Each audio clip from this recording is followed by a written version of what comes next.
In this episode, we speak with Sean Duffy, the co-founder and CEO of Omada Health, a virtual-first healthcare provider that nurtures lifelong health one day at a time. Since 2011, Sean and his team's mission has been to inspire and enable people everywhere to live free of chronic disease. They do this by building digital health programs that are evidence-based, performance-priced, and designed to delight their users. Omada is backed by Andreessen Horowitz, Norwest Venture Partners, Fidelity, Wellington Management, and other notable investors. I am your host, RJ Lumba. We hope you enjoy the show. If you like the episode, click to follow. RJ Lumba is the executive chairman of Market Insight Media and the managing partner of Growth Cap. He is the host of Great Entrepreneurs, a podcast for driven entrepreneurs and business owners. Our podcast covers all topics related to the entrepreneurial journey, from ideation to execution to optimization and to reaping the rewards of a well-run business. In the minutes ahead, we'll share with you unique insights and tactics from some of today's most accomplished and inspiring entrepreneurs. Sean, thank you so much for taking the time to chat with us today. It's a delight to be with you. Happy to be here, RJ. So digital health is an area that's received a lot of attention, a lot of capital. Your company is scaling quite quickly. For the benefit of our audience, can you tell us about what Omada Health does and the target market it addresses? Yeah, sure thing. So Omada Health is a between visit care provider, and we support people with prediabetes, obesity, diabetes, hypertension, and MSK care. And just to be clear and pull up a bit, what we're trying to solve for is that experience that many have had where you leave your doctor's office and you've got your meds, you've got your care plan, but then you have questions, you don't have anyone to turn to, and there's no pull through or persistency. And that's especially true in the conditions I highlighted where, you'll leave, for instance, with diabetes and, you're told to eat better, lose weight, check your sugars, but you end up feeling lost. And so, we endeavor to do that, and we're well on the way to making a big impact there. And how did the idea first come about? I mean, it seems like a pretty intuitive solution that, most people do need more step-by-step instructions on how to operate day by day to improve their health. But how did you first hone in on, okay, this is the actual area specifically in health that we want to approach? Yeah, and I mean, to your comment on intuition, it's unfortunately the existing healthcare system is completely wired and handcuffed with this visit by visit mentality. And in the early days, we really sensed that. So I founded the company while in medical school, and had worked in tech before, and was on an internship, and was given a little bit of time and budget to explore what was right and off in the state of digital health. And we just recognized that digital could have an impact, but it needed to be done in an evidence-based way. It needed to be done in a way that earned trust with the medical system, that took the long road and didn't try to disrupt from the side. And so we kind of asked, well, how might one build a more evidence-based digital health company? And then second to that, if you did it, what are the care areas where digital mattered not just incrementally, but transformationally to value, to outcomes, to experience? And that led us to between visit as kind of a rubric, and specifically metabolic as a first place to start, beginning our journey in prediabetes and weight health. Just because you'd sit in homes of people with these diseases and recognize that they were just falling to cracks. And that's the experience of millions and millions of people, in the US. Mm-hmm. And it seems like your approach, your entry point to the patient can be through the employer. Is that the predominant way you get to the end customer? We work in three areas: with employers, with health plans that carry their own risk, and health systems that carry risk. So we're somewhat agnostic. We're happy to work with any entity that carries the financial risk for the disease areas I highlighted. And that's why they lean on Omada to support a better experience, better outcomes and savings. And so it's just this pre-diabetes case. And so when you were structuring the solution, was it around kind of all the markers for okay, this person has the habit, hey, they're testing, their tests are in line with being pre-diabetic. And then they also have the daily habits of the eating and sort of more sedentary lifestyle to draw a diabetes conclusion. What you're asking is, well, what makes you eligible for the Omada solutions? And it can be a biometric. It also, depending on customers, can be a certain weight threshold. It can be kind of a risk test and survey that you take. Fundamentally, the sweet spot of impact for us is where you start to see some of the expression of obesity-related disease that over time just causes, extraordinarily problematic, clinical paths for people who don't address it, which is sadly an enormous swath of the country right now. Hmm. So what happens when, say, you're following the Omada Health app and process and you're doing great, you're disciplined and, you come off it, so you're cured. Do you lose that customer? If that's the profile that happens, great. What we have found is, like anything, it's a journey. You'll have progress, some setbacks along the way. At moments, you'll need more support, less. And I think that's just kind of a reality in dealing with chronic disease. And so we work to make sure that our members know that we are here for you. We're here persistently. We're in your pocket as your number one fan, your biggest cheerleader, your biggest advocate against your goals. So let's figure out how we adjust to what's happening right now in your life, because that's an issue with chronic disease and just the reality of just life generally is that things do ebb and flow and change. And so we want to be here with our members in the downs and the ups. And back to the earlier days of founding the company, was the initial idea this idea that you're operating under now, or did you do a few iterations to finally get to the true product market fit? We're blessed in having a lot of strategy consistency. Now, each and every day, the solutions matured, the go-to-market motions matured. But at the end of the day, we recognized a couple of truths. One, that people really mattered in between visit care. So every Omada member gets a care team that gets to know them, understands their goals, and supports them. Secondly, we recognize you needed a blend of devices to check in on biometric progress, as well as a great software experience that included things like communities, content, goal architecture, tracking. And a kind of an early observation was that in the market at that time, there were companies that were built in any given one of the feature sets that we knew we needed to build, but we just recognized how hard it is to get any outcomes in the space. And we really needed that full stack approach. And so bit by bit, we've just been building more robustness, personalization, scale. But the thesis is in large part, stayed consistent, which has been a real blessing. What's been the most challenging aspect? I'm sure the challenge has changed since you've scaled, but maybe we could take it in two parts, like the early days, what was the biggest challenge? And then what's the biggest challenge currently? Yeah, I think there's like business specific challenges and then kind of one that was specific to me in my journey. I think the business specific challenges is the US healthcare system is just extraordinarily complicated, to build a business. And tech entrepreneurs that, they come to me now and seek counsel on starting a business in healthcare. And, I make sure to share, look, it's the most worthwhile place you can build a business, but it's the double black diamond. It is not for the foolhardy. You have to get smart on the details, all the stakeholders, how they tie together. There is a valley of death that you have to get through, and that's just a truth to innovate. I had gone to med school, but I didn't know a thing about the business of the US healthcare system. Mm-hmm. So it wasn't ramping one learning curve. It was ramping thousands of independent learning curves and how things work and, in the regulatory environment and the payment environment. And, sometimes you feel like chasing a dollar in the US healthcare system is like it's like game in Harry Potter Quidditch with the golden snitch, but you have to figure it out. You have to catch that snitch. I think that was the hardest business challenge. And then on the personal front, I'd never hired anybody. I didn't know what a VC was. So there's plenty of, learning, as an entrepreneur and a first-time entrepreneur. I mean, you were on track to become a doctor, it seems. Was that a difficult decision to depart from that path? So I was in an MD MBA program at Harvard and had gone in thinking I'd do tech meets healthcare because I've always been drawn by both worlds. So I wouldn't say it was an unnatural departure. What happened was I just got excited about Omada. I asked the dean for a year off and, I got a year off and went for 2 years and got 2 years off and went for 3. And then, bartender cut me dry. So, I kind of just phased out. But even if I'd gone through med school, I'd be doing something like what I'm doing. It just happened, I suppose, a bit earlier than I expected. And someone with your academic background and credentials, I would assume that raising capital was smooth sailing. Was it indeed smooth sailing? I mean, I don't know if it's ever smooth sailing, or maybe you're doing something that's not ambitious enough. This is called risk capital for a reason. So I think the fundraising market's evolved in a positive way. When we were raising, in large part, it was silos between tech and healthcare.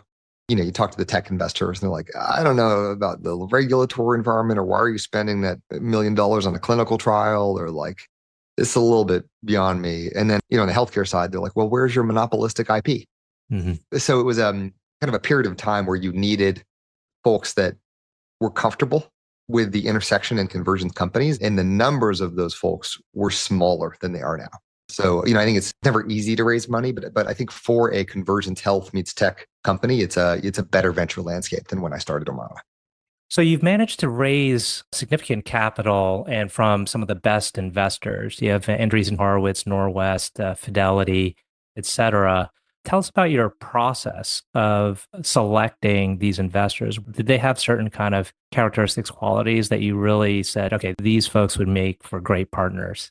The thing I've tried to hold myself and the strategy to is, do I feel a sense of strategic alignment with the investor? And I actually think that's the right heuristic if you had to pick any, because the person versus the fund tends to matter most. And if you don't just have that chemistry of strategy alignment, of imagining kind of the big things that you could accomplish, the ambition to build a defining company and see kind of a path to do that together, it becomes difficult in all the ebbs and flows and ups and downs to kind of stay centered. And so, I've been blessed from day one, having a lot of investors where that felt true. And that's kind of been my compass. And it just so happened, funnily enough, that a lot of the folks where I felt that with were like part of excellent funds. Mm-hmm. But if anything, I'd kind of prioritize the person over the fund, and we've been kind of blessed to have both great people that work at great institutions.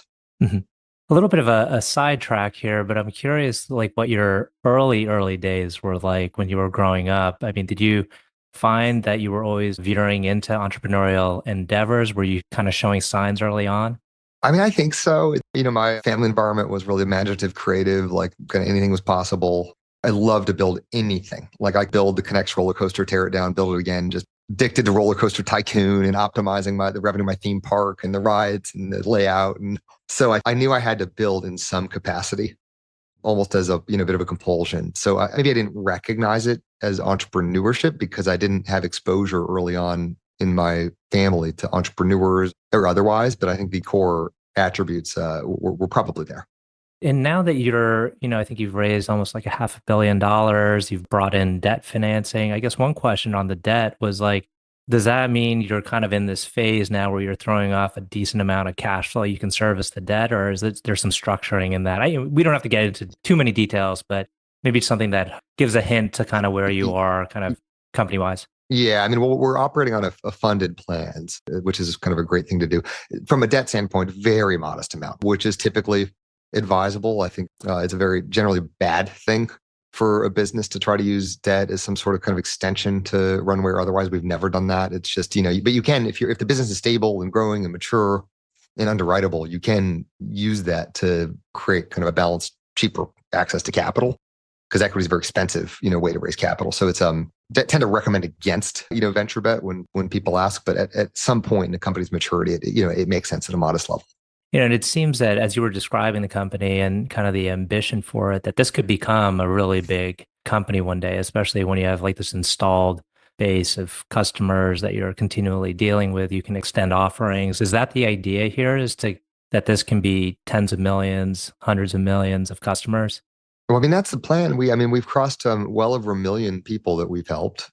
And the moment we start to feel proud about that internally or externally, I try to remind Omadans or others that there are just many, many tens, hundreds of millions of people in need across the globe with the conditions we support. So we've got to keep our ambitions high.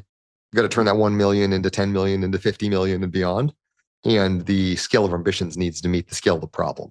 I've kind of proverbially felt like we're at the starting line at Omada, where it's always about what you're going to do, not what you're done, which I think is probably the right mindset. So yeah, I mean, that's the hope, to really just make a material difference in disease epidemiology.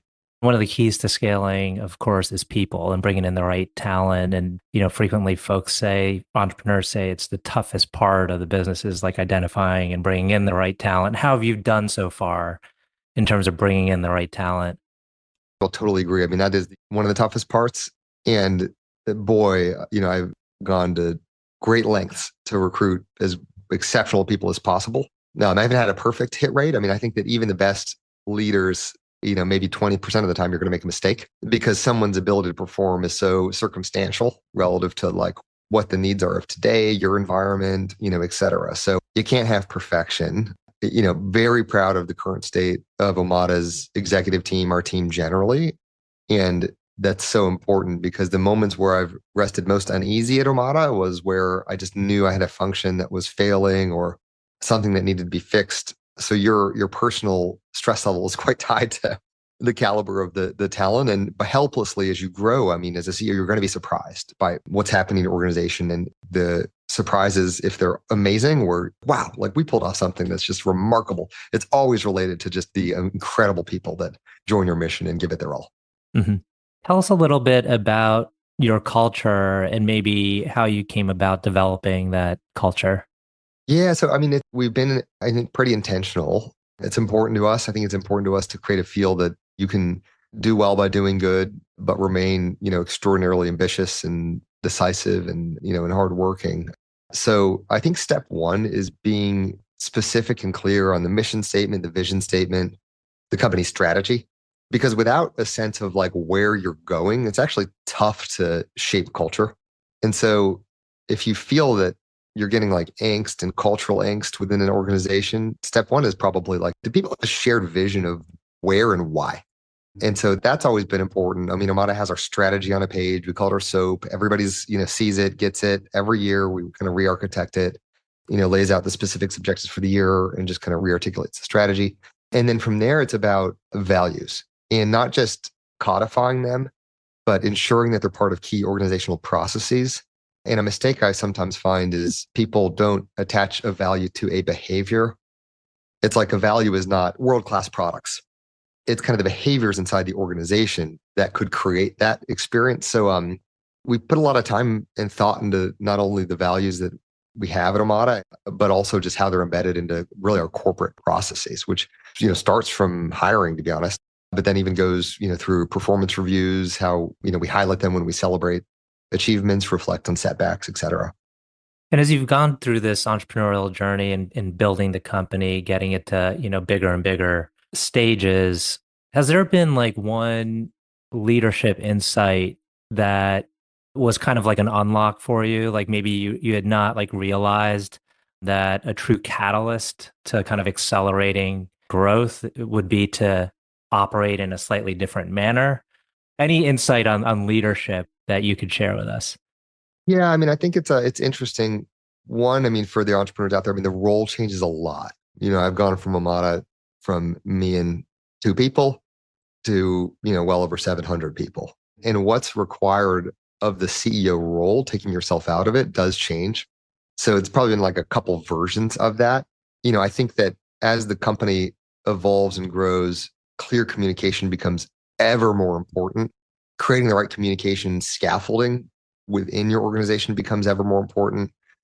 Amongst your executive team, nurturing and fostering an ability to not shy away from, but instead endorse and lean into vigorous debates on topic, where you're putting the idea, out on the table, detaching it from anyone's personal identity and thinking like, what's the best on behalf of Omada as we beat up the concept, is kind of the right mindset. And those are things that, because I started from a level where I, again, hadn't hired anybody, I felt like I've kind of learned over time, and it's really stage specific. Hmm. We're heading into the tail end. I have two final questions. One is, can you tell us about a person who has had a profound influence on you? One I continue to think of is, one of my bosses at IDEO, when I was on an internship there, returned to Omada. And it's because I saw him lead and interact with C-suite at Fortune 500s in just the most extraordinarily authentic way. And the reason that that's carried influence with me is I had thought at that level of development that like, wow, when you're a C-level leader, you have to like be different and act differently. And I just watched him not do that. And that worked really well. And it was kind of the first example of like authentic leadership, where you realize that you can just be yourself and that actually can work. And so that, I think, is a really important aha, because at the end of the day, if you don't lead in a way that's authentic to who you are, which it's absolutely acceptable, and there will be variance on that, it's never going to work. Like, you're never going to get your rhythm and your groove. And so that was it sounds small, but it's really kind of a profound realization that I've carried into Omada. That's a great insight. Last question. Can you tell us about a charity, cause, or other endeavor that you're passionate about? Yeah, I mean, I have many, but I guess I'll stick closer to home. I'm very worried about the state of primary care. In the US now, solutions like Omada that are between visit can, in some ways, ameliorate some of the difficulties. But there's a looming, I would say it's here, just primary care crisis in the US, where there's zero chance the number of primary care docs or NPs, or, PAs that are needed are just going to appear magically. And so it's something that's very vexing. And I think it's extraordinarily problematic for the country. I mean, we hear these stories from our members where, oh my gosh, I can't get a primary care doc, or at most I can get one that will take me 3 months from now. So that's something where obviously we're trying to help in what way we can support primary care with Omada, but that's one that, any chance that I see that, I can help raise visibility to this, I seek to do. Excellent. Well, Sean, I want to thank you again for taking the time for this conversation. It's been a great one. Super. Yeah. Thank you so much, RJ.